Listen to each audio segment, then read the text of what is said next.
All right. Good morning, ladies and gentlemen. Thanks for joining us out there in YouTube and Facebook. This is the VRG's 2023 Annual General Membership Meeting. We're going to be here for about an hour today. Our board is here to talk about 2023 and into 2024. And at the end, there will be time for questions. You can send those to asktheboard@vrgonline.org or enter them in the chat on Facebook or YouTube if you're watching. And I'll now hand over to President John Wood. Good morning, John. And thanks for having us all here today. Hey, good morning, everybody. Thanks for joining the VRG Annual General Meeting. Last couple of years, we've done this AGM on Zoom. And as much as it's really nice to do these in person, I think we get broader reach by doing it on Zoom because, for those that aren't able to attend live, we're always able to have this available on YouTube so people can watch it whenever they're available.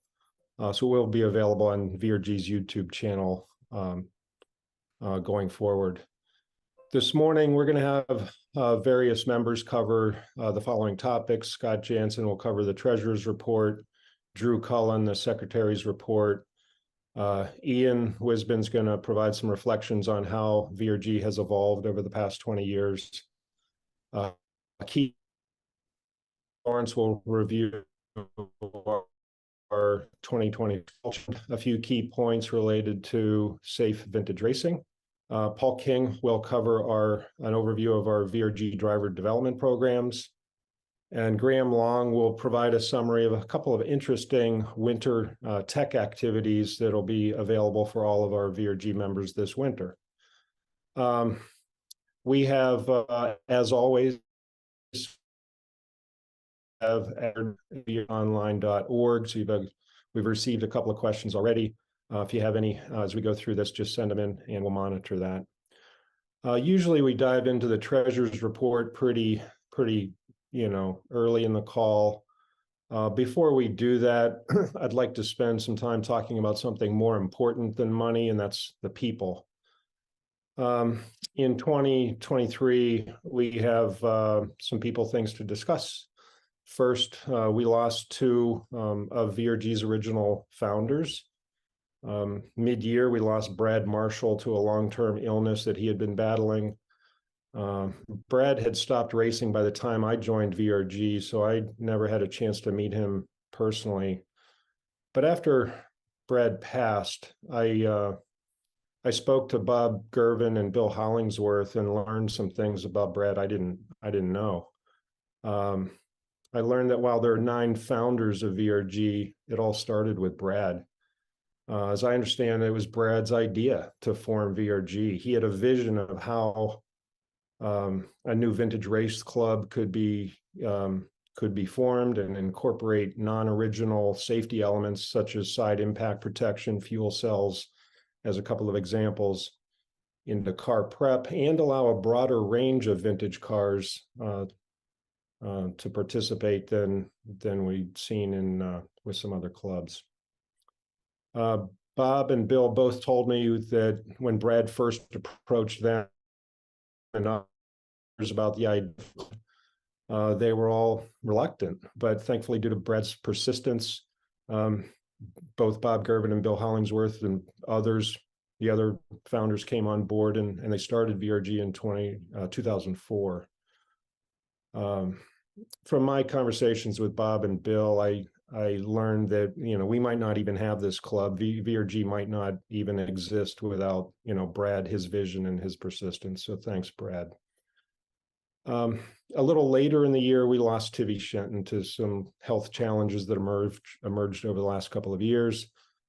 Tivy was one of the original 9 VRG founders and was continuously and actively participating with VRG right up to the end. I think it's safe to say you could not be a member of VRG without knowing Tivy and being his friend. He was a one of a kind, and his memories will last with all of us.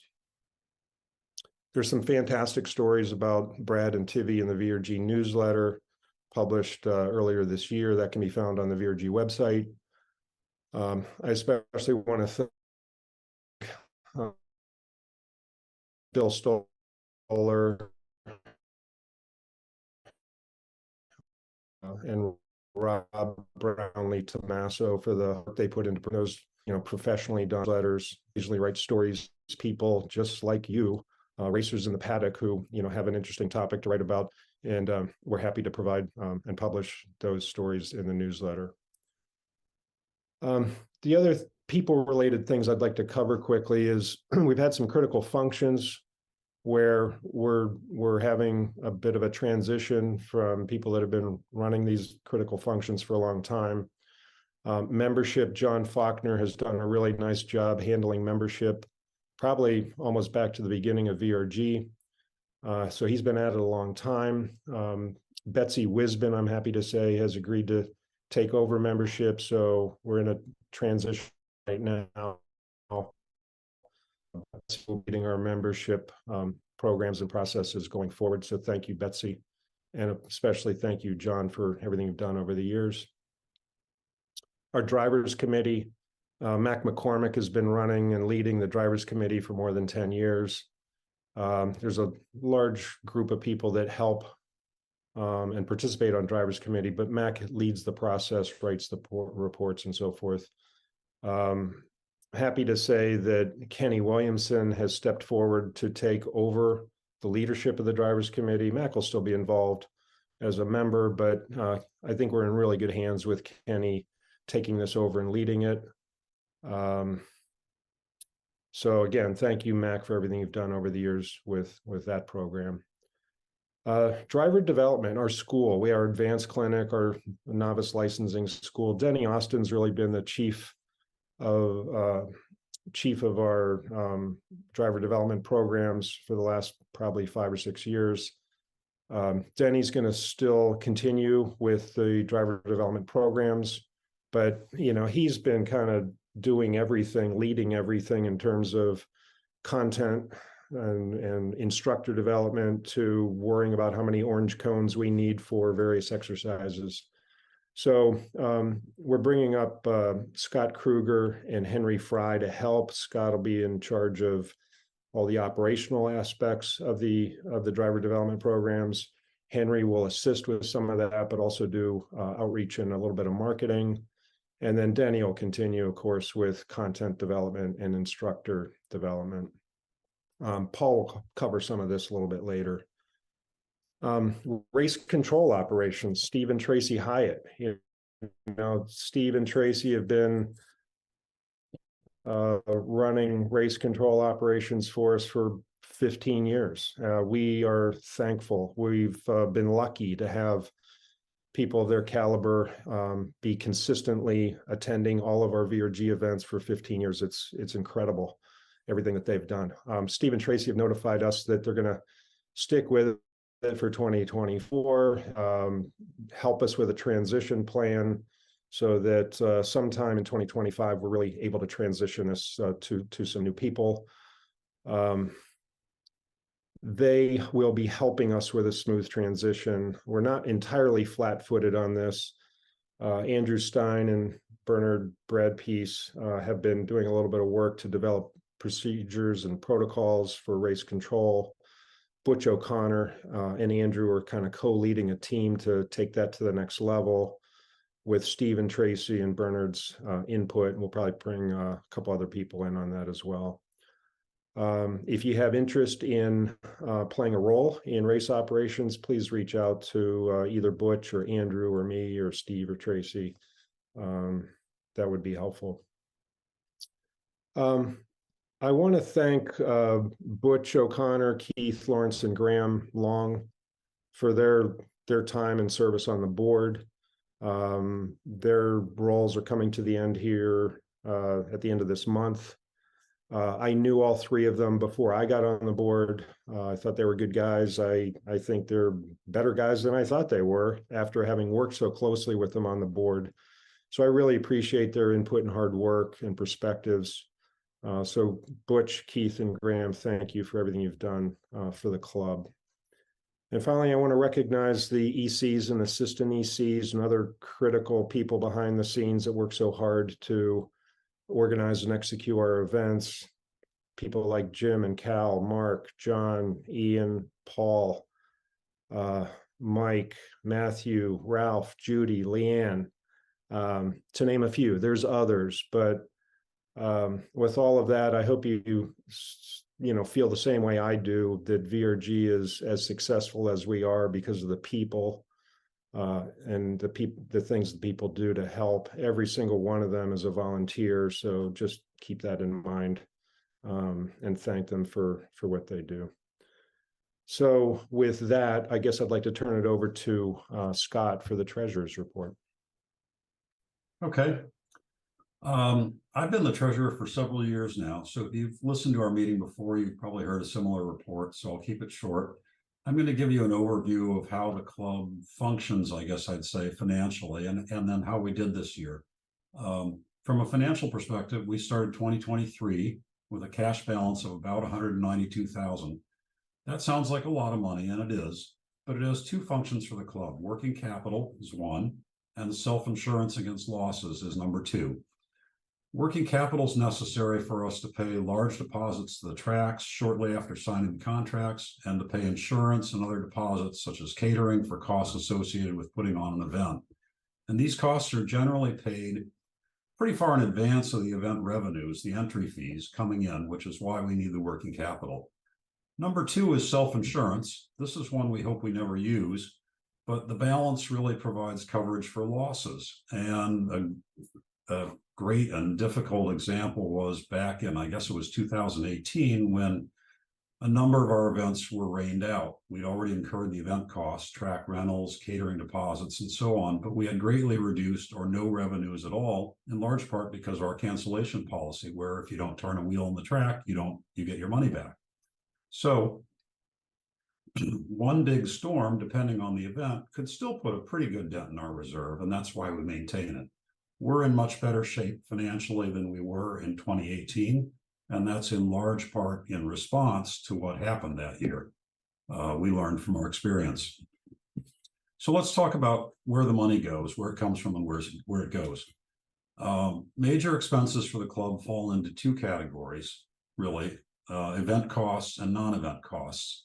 Event costs, the single largest cost by far is track rental fees. In 2023, these ranged from a low of $38,000 for a track weekend to a high of $99,000 for a single weekend. This is for races where VRG is responsible for track rental. So that excludes Lime Rock and PVGP, where we don't have the financial liability that's taken on by our co-sponsors.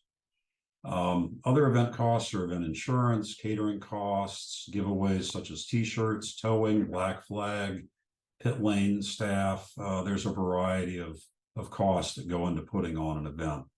And these expenses exist at pretty much a fixed level, regardless of how many entrants we have at a given race event. This is how we can really effectively come out ahead or behind on a single event. But this past year, with inflation across every category and some track ownership changes at Summit Point, costs were up pretty considerably. We still did okay, but costs were up. Non-event costs for the club are advertising, club insurance, equipment such as radios and flags, other odds and ends. Non-event expenses average only about 8% of our total expense every year, so our overhead's pretty low. This is a 100% volunteer-run club. There's no salaries or compensation. There are only third-party out-of-pocket costs. And I would say of that 8%, roughly half of that is advertising promotion to drum up entries for our events. On the revenue side, there are three primary sources of revenue for the club. Race event entry fees, that's about 85% this year. Membership fees, about 9%. And entry fees for our driver development programs at Summit Point in the spring were another 6%. That's basically where our money comes from. When we look at how we did in 2023, all of our revenues covered all of our costs and left a little bit over. Every single race weekend did better than break even this year with strong entry numbers at every event. It was really a very good year in that respect. So for the year, I'd plan to say that we'll end up this year around $220,000 cash in the bank, up about $28,000 for the year. And for the 2023 sort of financial performance, that's accurate. However, we've already sent out 2 deposits for next year's events, 2024. Again, that working capital thing. So it's a little ahead of schedule compared to the usual cycle. So our year-end balance is going to be back down around $190,000. That's where we are. With that, I'll turn it over to Drew. Thanks, Scott. First, I wanted to talk a little bit about the general membership statistics.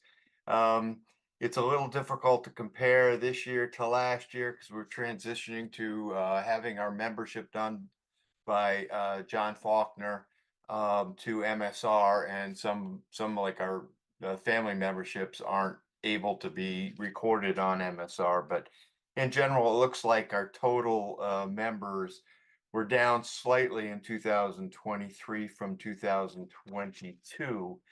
But looks like individual member wise, we were 387 in 2022 and 382 in 2023. So it's roughly the same.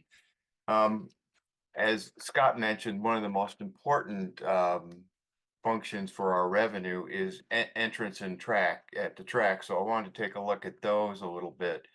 And our entries between 2022 and 2023 were about the same. If I just look at the core events of the Jefferson, Thompson, Watkins Glen, and the Turkey Bowl. But I just took a look back to 2017, and we had about 76 more entrants this current year than we did in 2017. So the trend looks good. We've recovered from COVID, and we're back kind of where we were. The next thing I wanted to cover were board elections. As John mentioned, Butch O'Connor, Keith Lawrence, and Graham Long are leaving the board. And personally, I want to thank them all for everything that they've done to make our racing with VRG so much fun. John Wood was completing his first term and was up for re-election. So we had 4 vacancies. Fortunately, we had real good candidates, and the results, I think, are a strong VRG going forward. And John was reelected to his position, and first term board members are Matthew Barber, Andrew Stein, and Jeff Tapolsky. And so we want to welcome them to the board and thank them for volunteering to do what they do. In terms of members meetings for this past year, we had 10 total board and board plus meetings. We had 6 board meetings that was just the board of directors, and then another 5 meetings where the board meets with the event chairs and the heads of different functions so that we can all be on the same page and coordinate. And one of those meetings was live in February. We met in the Philadelphia area, and there's a plan to do that again this coming year in 2024 in the Reading area, and again in February. We also talked a little bit during the year about openness of the board actions to the members, and we've decided that going forward from probably about I think September on, we're going to be posting online our minutes from the meeting. So if you want to get a little closer look at what the board is discussing and deciding, we'll probably shortly be notifying you where you can find those minutes. And that's all I have. So from there, I'll hand it off to Ian. Thanks, Drew. Appreciate that. Hopefully everybody can hear me clearly. I'm also running the stream back here, another one of those kind of hidden VRG volunteer functions. So appreciate that summary there, Drew. So I've been asked to speak or reflect on 20 years of VRG. Notably, I've not necessarily been involved for 20 years, but I think I've probably been around the paddock for at least half that time, perhaps a couple of years more as something of just a paddock kid, though I say a kid, I really would have been in my early 20s at that time. but it's something, as John noted at the top here, had rather humble beginnings, but was largely driven by a few individuals who wanted to put together a vintage racing club, that really would wind up being certainly fun, but also, I think, kind of a family experience. At least that's how I've interpreted it. And I kind of, have to speak from my own personal experiences here, but, rather early in the VRG's existence, I'm here in Pittsburgh, so I have the benefit of being able to attend the PVGP race weekends. And back when it was Beav Run, before it was Pit Race, and it was a much shorter run of track up there, we did had the benefit of running into a Steve Limbert, who some of you may recall, and he kind of introduced himself and myself and my best friend Scott to the VRG. And that from there led us to, become pretty involved, initially just as helping out around the paddock, and eventually starting our own vintage shop and going racing. And it's a testament to what the club has done over those years that, some younger people get involved. We come to the track, we start to, build cars and go racing. There's lots of other families that come and do this. And I can see Keith here in my Zoom. He's got his boys coming and racing with us, and the Tapleside family. The club has done a really good job over these 20 years of, probably first of all existing, because as Scott mentioned, this isn't necessarily a cheap thing to do. And it's become increasingly more expensive in recent years for various reasons, but we've managed to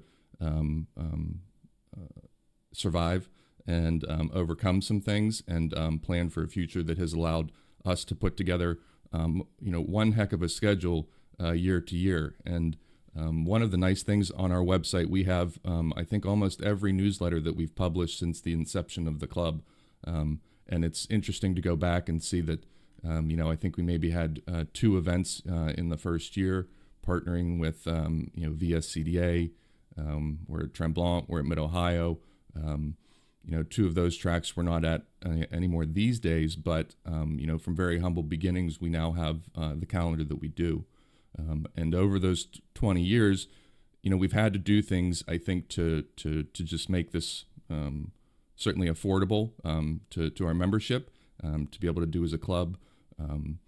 We have the opportunity to partner with a group like PVGP and take part in an event in an outstanding track with outstanding facilities, without the club having to overly expose itself. And similarly, we can go to Lime Rock and be in the middle of that absolutely outstanding event, and provide our people that know how to run a safe, enjoyable race weekend to these events and take part in that. We are also benefiting from some modern technologies. We're moving away from perhaps a printed and mailed newsletter to digital delivery of those things, and the content is able to grow and be more rich. We can communicate more effectively and directly through email and online, in YouTube and Facebook and things of that sort.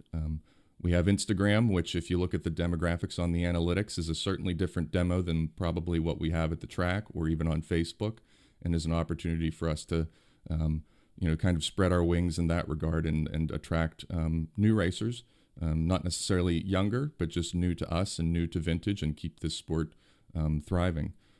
So, I think it's certainly a credit to the founders that, laid the foundation, and then those board members that have participated since, and particularly those 3 that are ending their terms at the end of this year, the work that they've done to make this a huge success. And for me, this is a family thing. I don't really go race anywhere else because I don't really want to go race anywhere else, because all of my favorite people are here. We go to all of my favorite tracks. Maybe it's a bit selfish of me, but really I don't see a reason to go elsewhere. I think one thing I would say is, you out there that are listening and watching to this, please don't hesitate to reach out to us. You see any of us in the paddock, come and talk to us. There's not been a person I've met in a paddock at a VRG event that hasn't wanted to, talk more about their cars, what they do, and, get you involved and make you feel like you want to be here. So if that's what the last 20 years are going to look like, I think the next 20 are going to be pretty outstanding as well. So I think that's my allotted 5 minutes here. Next up, I'm going to hand off to Mr. Keith Lawrence. Good morning, Keith. Good morning. Well, 20 years. It's amazing. I know Graham and I and several others maybe on this call have been racing before VRG was even a twinkle in, Brad Marshall and other people's eye. It's pretty amazing how fast it went. I'll talk a little bit about partnerships. Partnerships are just a part of racing. Most vintage and modern race weekends usually are partnerships. VRG has decided to do this for a couple reasons, mainly because we want to keep the costs of the event down. We couldn't afford to go to some of these tracks if we didn't have partnerships. And we also would probably lose a lot of our entrants and our members if the cost of racing, reflected not having these partnerships with us. We have a couple different types of partnerships, and you'll see that in the guide to the events, and that's listed the very first link. If you go to the VRG online for schedule, you'll see there's a guide that's been developed that lists every event, lists key points, but it also talks about the partnerships. For example, the Watkins Glen event, BMW is a partner of ours with that, and they partner by buying a group. So I believe they elect to have our own race operations, but they probably bring in some of their own also. So that's one way we can partner, just by selling a group within a weekend to another entity. The other one, which we do for two of our events, the Pittsburgh Vintage Grand Prix and our Lime Rock event, this type of partnership we have there is we kind of co-host or co-manage that. And if you go to that guide, you'll see that some of that management is done by that club. Some of it's done by us. But again, the whole point of this is to just get more of our racers to those events within a reasonable cost alignment. The last type of partnership is the Wild Hare, which is our first event of the year that I'll talk about real soon. VDCA, which is the Vintage Club, kind of the southeast of us. They run that event, and they ask us to come prior to any of our events. That's where the partnership lasts. They give us a membership discount, but they pretty much manage everything within that. So the whole reason for partnership really is, the financial benefit, the risk reduction, and quite honestly, the exposure to better cost entry for our members. I'm sorry. So please go and look at the members guide to our race event. Again, it's the first link on our webpage under the schedule. It gives you information about the partnerships, but it also talks about specifics of that event, who the drivers committee is going to be, who's going to do tech inspection, what group really manages and owns car classifications, driver acceptance. It also talks about other things, like if you wanted a logbook, what event our logbook, our VRG logbook application event. And also there's other keynotes down there. For example, the Lime Rock, I don't believe they run on Saturday. So it kind of probably talks about that.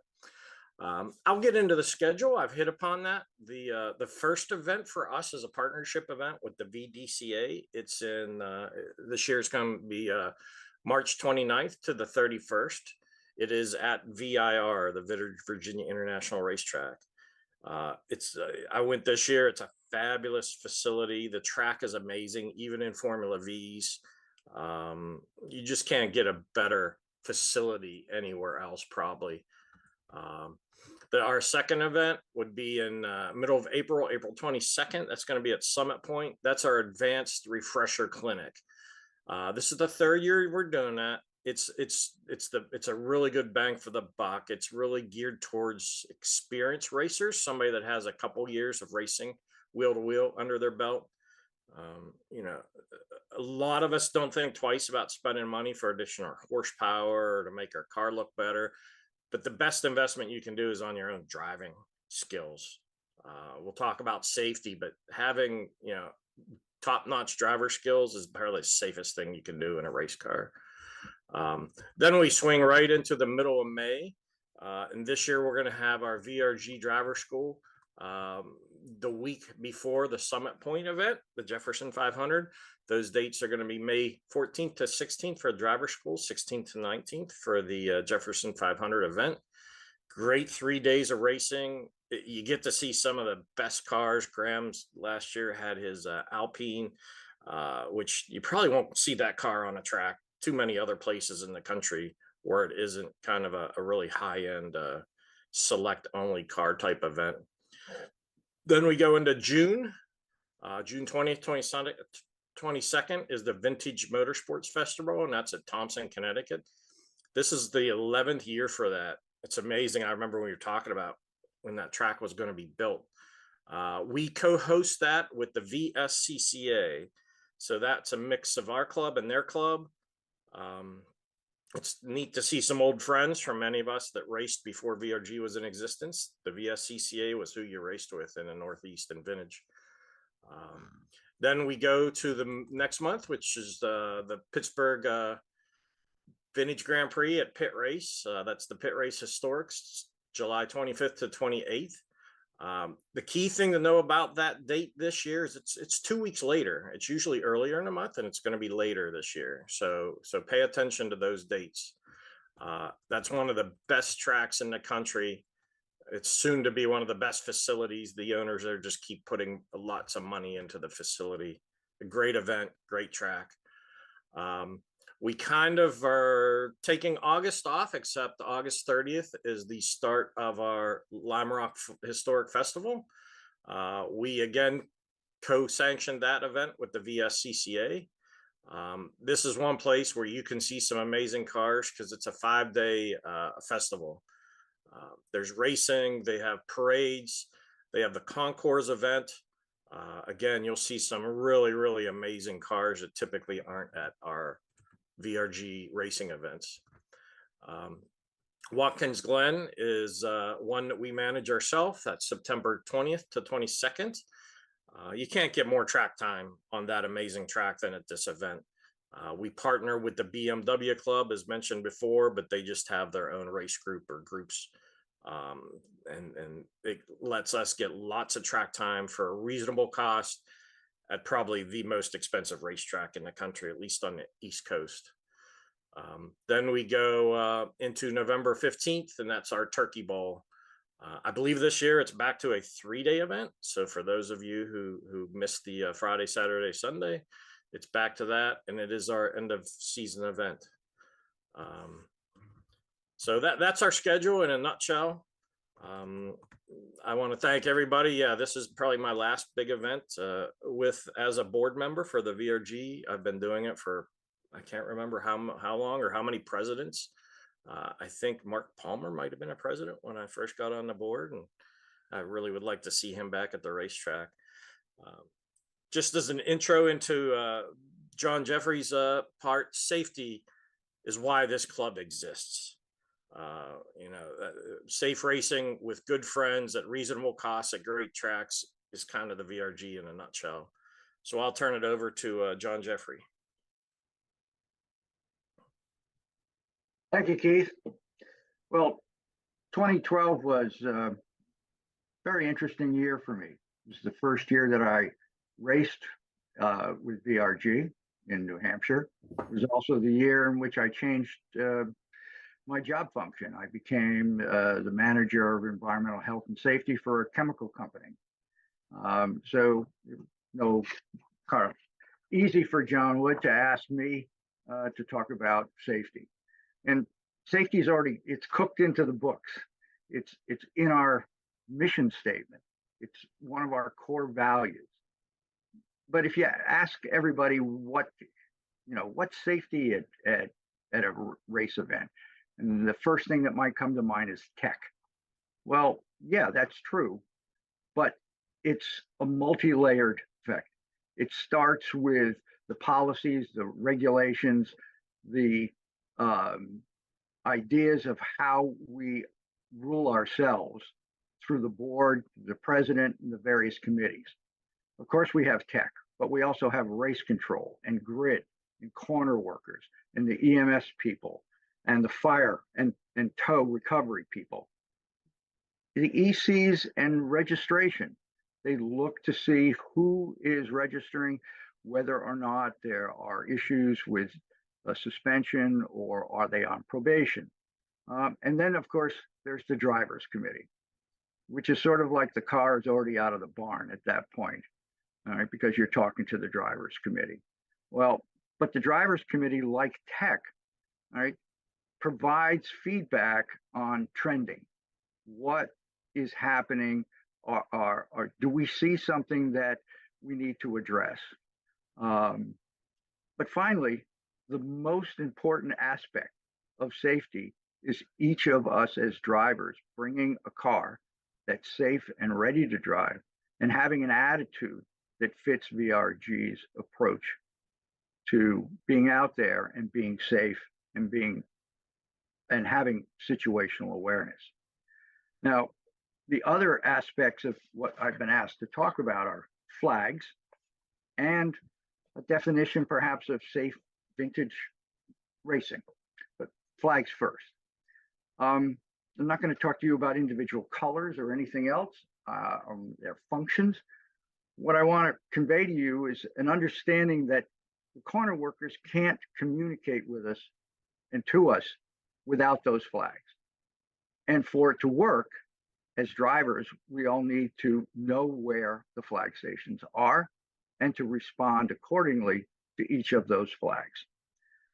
They might be something as simple as there's debris. They're telling us to be careful.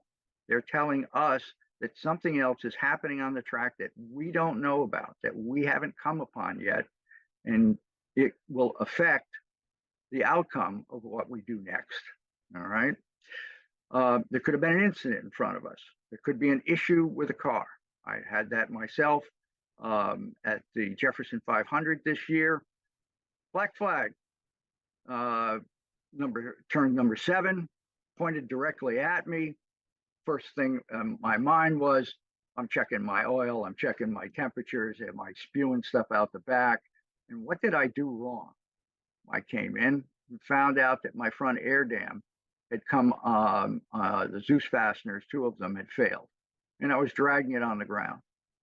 Because they noticed something, they helped me save that piece of equipment, and I was able to fix it enough so I could race for the rest of the weekend. And I took a moment and found that corner worker and thanked them very much for seeing the thing that helped me stay safe. The last thing I wanted to do was, yeah, okay, it broke. Yeah, but it could have broken, come off, and hit somebody else's car, causing them to have an incident on the track. And I would have felt horrible about that. So what we're asking people on the flags is to be aware of the stations, being aware of what to do when you see each of the individual flags. Now, there was concerns that were raised the year before last in regards to people not being able to either see the black flag or for a variety of reasons, poor light conditions or the background interference.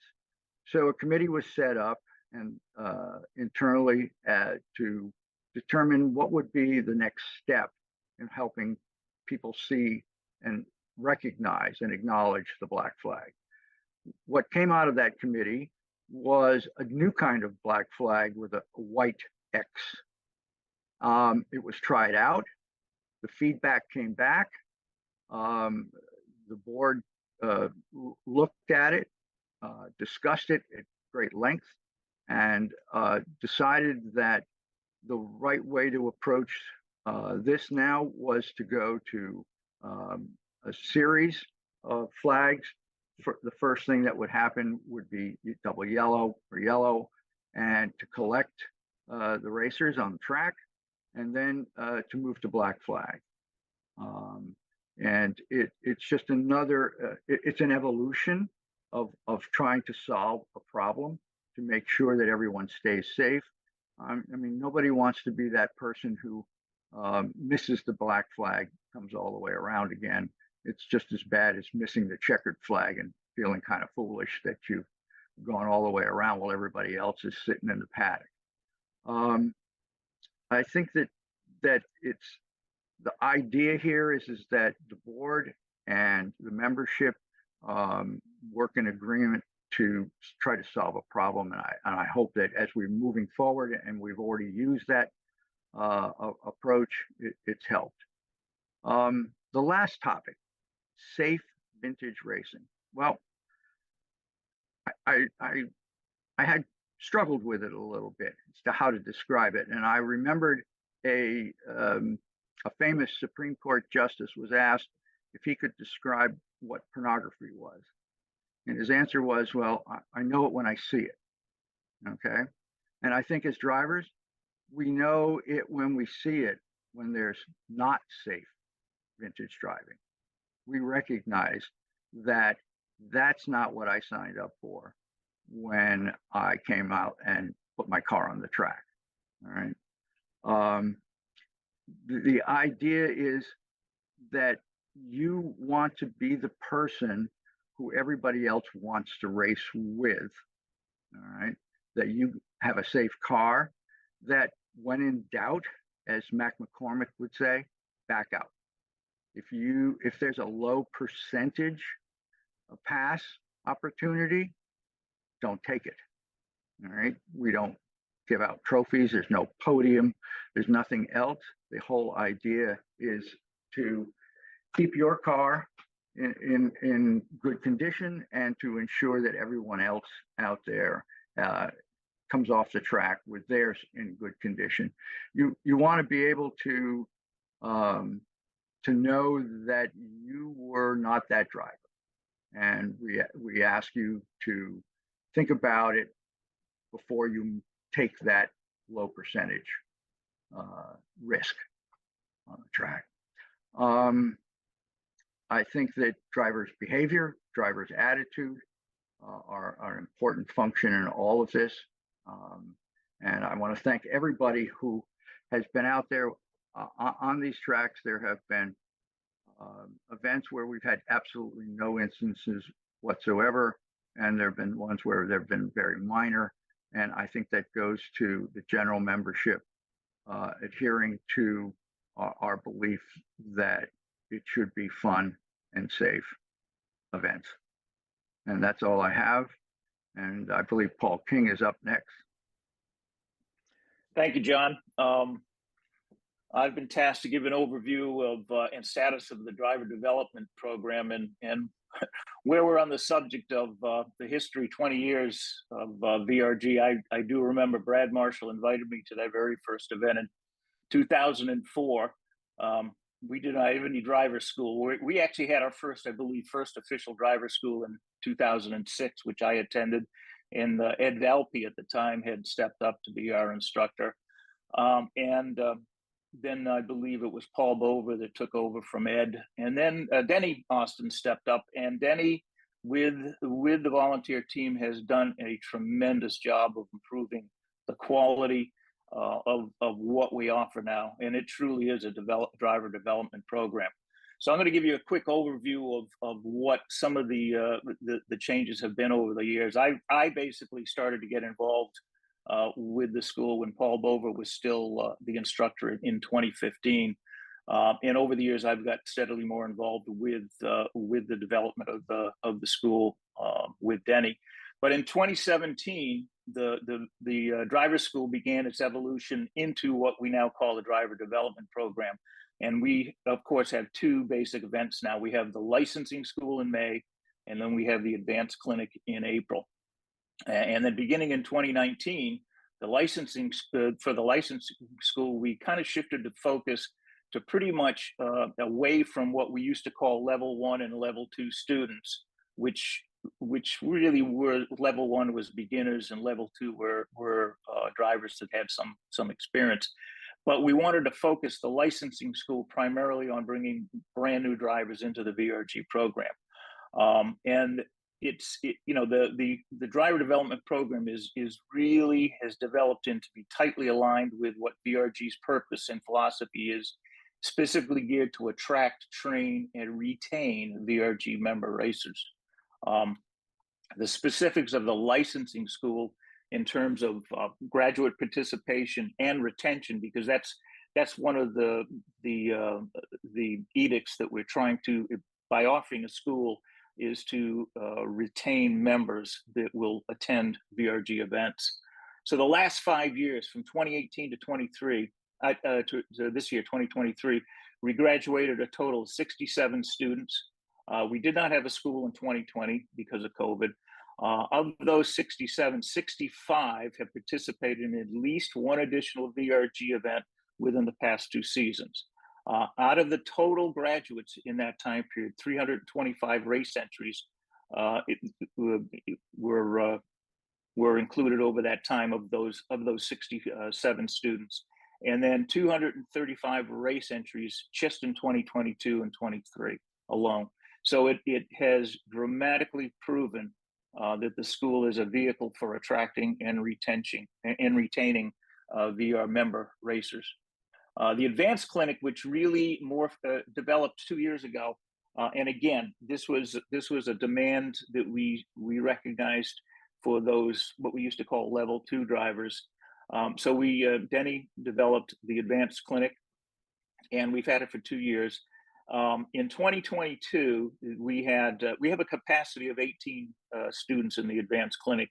We had 15 in 2022. Of those 15, 11 were considered advanced, VRG members. We had 4 what we put in a classification called refresher that had no contact, no history with VRG.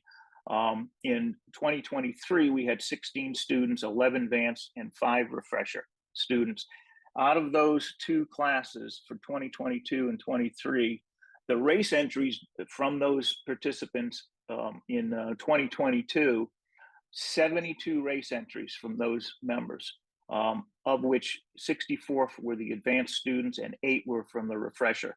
In 2023, there were 24 races entered from those students, 9 advanced and 5 refresher.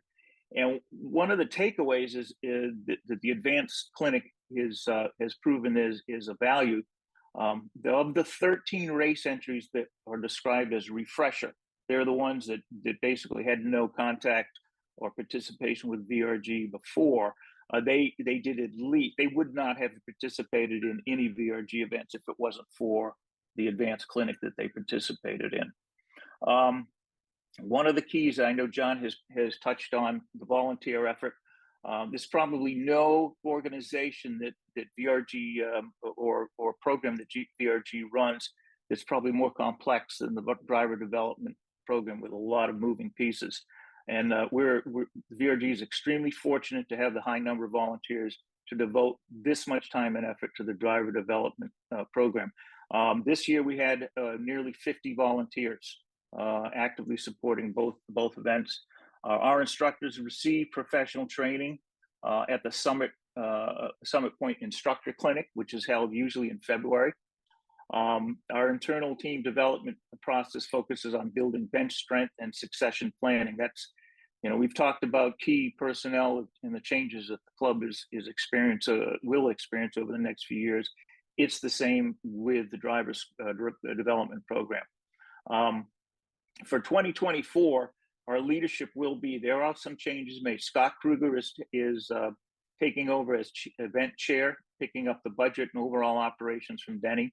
Denny will continue as co-event chairman and chief instructor, focusing on instructor and content and delivery curriculum. Henry Fry has stepped up to be the deputy chief of school operations. He's going to be picking up a lot of the duties that I had in that role, plus marketing outreach. Greg Haas, who has been very instrumental in the success in the last few years of the program. He's with the Summit Point Training Facility, but he is actually the deputy chief instructor and skid pad exercise lead. Jim Karamanis and Storm Field will lead the on-track exercise as co-leads, and Storm replaces Scott, who was involved with that last year. John Wood will continue as the Peninsula exercise lead. My role is I'll be stepping back from the role of Chief of School Operations, and I'll be transitioning back as to an instructor role. Mac McCormick, Butch O'Connor, and Leon Hodges Austin are the three group lead instructors, and there are no changes there. They'll continue their roles. And we also recently added Keith Richards, who some of you may know from at the races. We welcome him in a different role. His role is to recruit and lead a technical support group that will be charged with making sure the students' cars are both safe and to the extent possible reliable for vintage cars. And that's a big part of making the school run smoothly. Going forward, recently the driver development program has been fortunate to develop a couple of key business relationships that will benefit both VRG and the organizations. The Summit Point training facility that I mentioned that Greg Haas is a part of, they contribute a lot of access with their instructors, not only in the clinic, at the licensing school with the skid pad, and of course, Greg Haas is our chief deputy instructor. And at present, we've developed a relationship with two rental businesses, RP Performance and Old Speed Racing, and they both make the cars available for rental at the school. And we've had a number of instances where a student, has full plans on taking their vintage car to the school, and it breaks the first day, or literally breaks in the first exercise. And it's been very fortunate. We've had the occasion to be able to rent either a Miata, especially Miatas, to these students, and they're able to continue the class. So it's an important part of making our school run smoothly. Demographics in the future markets. Traditional student demographic for us has been family and friends. There's been a lot of, I think Keith has mentioned his sons are racing. My son took up racing 2 years ago, so that has been probably a reliable feeder for new members of VRG, but it's limited. One area we see an emerging market is the solo level HPDE students and their instructors who want to go racing, but without the aggressive competitive culture of SCCA, where there's much higher risk of damage. And efforts also, we continue to do efforts to increase diversity. The driver development program is working to attract women and minorities as students and as instructors. And one of the other things for future markets, we do need, and this is a general request that from a VRG standpoint, but we need a corporate level marketing effort that focuses on our race events as well as the driver development program that reaches beyond our traditional target racing audience. For 2024, the driver development dates will be the advanced clinic's going to be Monday, April 22nd. Load in for that will be April 21st, Sunday. The licensing school will run prior to the Jefferson 500. It starts Tuesday, May 14th. That's load in classroom, and it'll run through May 16th. And of course, lead to the Jefferson 500. Registration is expected to be open in January, probably early January. And we do have a limited number. I mentioned, the limit for the clinic is 18. Basically, we have a limit for the licensing school also. So please, if you're interested or know someone that's interested, have them, when the registration opens up on MSR, have them sign up early. The final pricing hasn't been set for 2024 yet, but this past year it was $695 for the clinic and $595 for the licensing school. Either way, I've been involved with different driver schools when I was still up in Connecticut with the driver club at Thompson. These prices are a tremendous value, probably the best value in the country for what the instruction and the content that you're going to get. And with that, I will turn this over to Graham. Thanks, Paul. Good morning, everybody. Thanks for being with us. To start off 2024, VRG has scheduled 2 winter tech sessions for the members. On January 13th, members are invited to visit John Clerk's Steel Wings and Aston Martin Specialist Shop. The shop's located in Ivyland, PA. John will give a guided tour of the shop and give a look into how they build award-winning Aston Martins. This sounds like a really incredible experience, a nice way to spend the day and share the moment with VRG members for the start of the year. The second event will take place on March 13th and will be hosted by my shop, Graham Engineering and Motorsport. At this event, we're going to discuss roll bar safety and construction. We'll delve into the fabrication, materials, and design of roll bars. We'll even bend some tubing up for fun and give a little demonstration on that. We will also have 2 Pebble Beach cars on display, and the owner of the cars and myself will describe what it takes to get to Pebble Beach, how the experience is, and the building and constructing those cars. I also have a friend that's going to be joining us for a third demonstration of the day, who operates a very specialized machine shop, and he's going to discuss advanced techniques in machining and AutoCAD type design. And then we'll be hosting lunch. If anybody wants to stick around afterward, we're going to run some antique early 1900s farm engines for fun. So hope to see everybody at both events, and look forward to next year. Back to you, John. Thanks, everybody. Nice job. We've got a couple of minutes left. It's, what time is it? 9:50 or 10:56. I'd like to try to wrap this up by the top of the hour. So we had received a few questions this week through Ask the Board at vrgonline.org, and I'd like to provide a response to some of those questions. One was related to our events at Summit Point this year. Both the Jefferson 500 and the Turkey Bowl had the first day of the event. In the case of the Jeff, it was Thursday, and in the case of Turkey Bowl, it was Friday, being a la carte, optional, pay extra if you want to participate in those practice days. You know, for the most part, I think the feedback we received is our racers would prefer to have that included. Just to explain why we did that, we were facing some very significant cost increases with our contract with Summit Point in 23. There was some financial uncertainty, so it was all set up that way for 23. But we haven't yet signed the contract with Summit Point for 24. We're looking at it now. But given kind of where we stand financially with the club, I think there's a very strong probability that we're going to turn the Jeff back into a 4-day event. One price gets you all four days, and similarly at Turkey Bowl, one price gets you all 3 days. So that's what we're most likely going to do. We had another question about the tracks that we run. You know, what's the outlook seem to be for other tracks that might be in our future? I think this is a good question. I don't have much of an answer at the moment, other than to say that, you know, the schedule we have right now is I think a really good one, good schedule, good tracks. But these are all 1-year contracts, you know, so we every year about this time we're going, or even earlier than this, we're going through the process of sorting out our schedule for the following year. We like where we are right now, but that doesn't mean we're going to be at these tracks forever. You know, something will change eventually, I'm sure. But this is a question that, you know, we need to keep in front of us all the time. Does the schedule line up with what makes sense for our members, what makes financial sense, and so forth. So we'll keep looking at that one.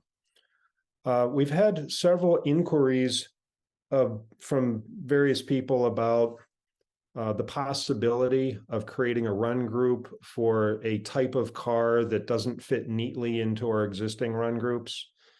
And actually in the last month, we've probably had 4 or 5 different people approach us with, you know, what about this car? What about that car? Could you create a run group? I love those types of inquiries.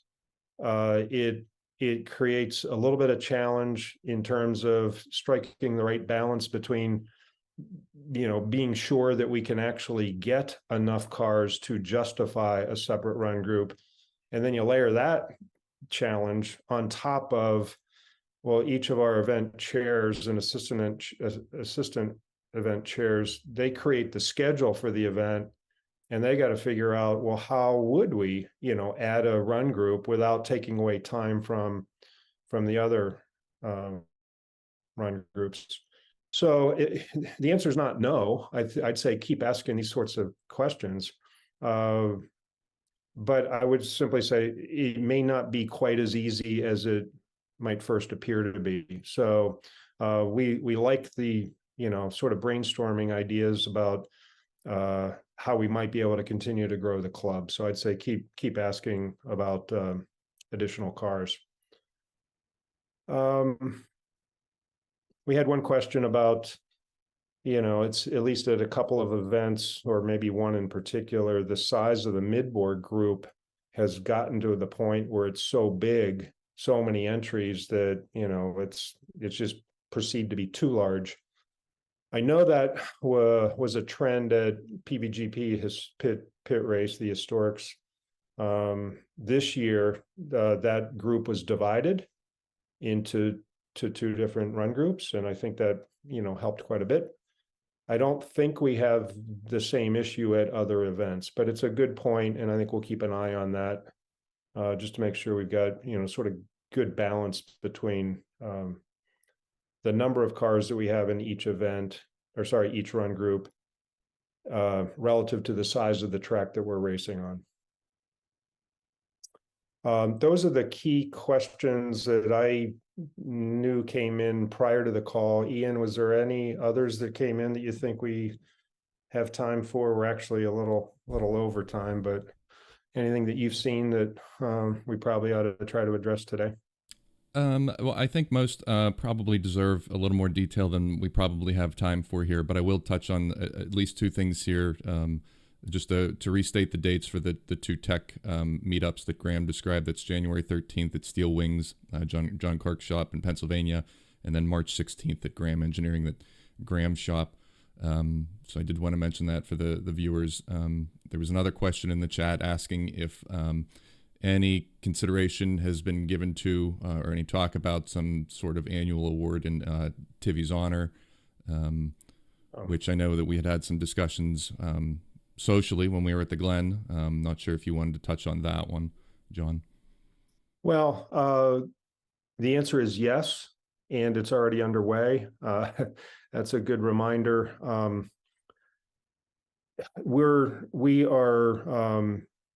We've created an award in Tivy's memory and honor that was actually awarded this year for the very first time at our Watkins Glen event. It went to Mac McCormick. The essence of the award goes to, the driver who has what the tech team, kind of judges as the car prepared to a consistently high standard by themselves, as opposed to by a professional race shop.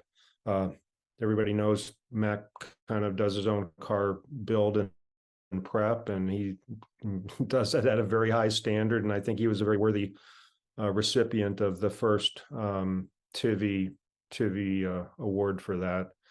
But yeah, that's underway. It's something that was summarized in the newsletter that came out after the Glen, and we're going to continue that at our Watkins Glen event going forward. Sort of end of year kind of recognition for the car that the tech team judges as best prepared over the course of that year. So thanks for that question.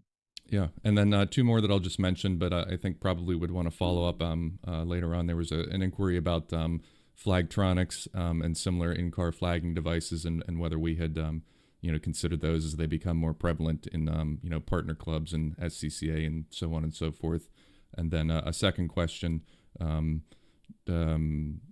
assistant race directors, the ability to kind of augment the on the track staff, which probably ties into, as we look at, Stephen Tracy handing off the reins and identifying folks that can assist at those events. But just generally a question there for, would there be an opportunity to volunteer and be a part of that, event director role? Good. So we'll take that one and kind of weave it into the program that Andrew and Butch and Bernard and Andrew or Stephen Tracy are working on. Okay. Other than that, John, that's it. All right. Well, again, for our membership, thanks for joining today. For our board, thanks for putting this together and providing updates for our membership. And we're looking forward to seeing you at these winter events. And certainly at the track in the spring. So thanks very much for joining us today.